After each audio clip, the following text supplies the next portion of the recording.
हे guys what's up welcome back to my channel. आज चाहिँ हामी तपाईँहरू युट्युबमा काम गर्दै हुनुहुन्छ भने तपाईँहरूलाई के एप्लिकेसनहरू आवश्यकता पर्छ त्यसको बारेमा बुझ्न गइरहेको छौँ। म तपाईँहरूलाई सजेस्ट गर्न गइरहेको छु कुन एप्लिकेसनहरू तपाईँको लागि आवश्यकता पर्छ भनेर। सुरुमा चाहिँ हामीलाई तपाईँको भोइसलाई चाहिँ एडिट गर्नु पऱ्यो।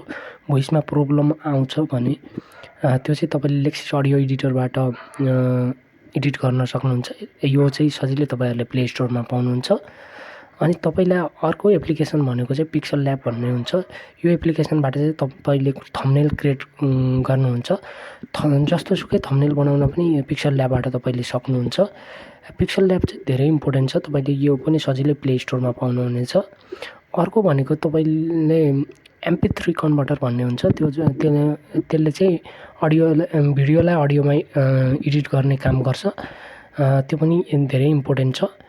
अर्को भनेको तपाईँको लागि धेरै इम्पोर्टेन्ट चिज भनेको भिएन भनेको तपाईँको भिडियो एडिटर हो। यसले चाहिँ जस्तोसुकै भिडियोलाई पनि एडिट गर्छ।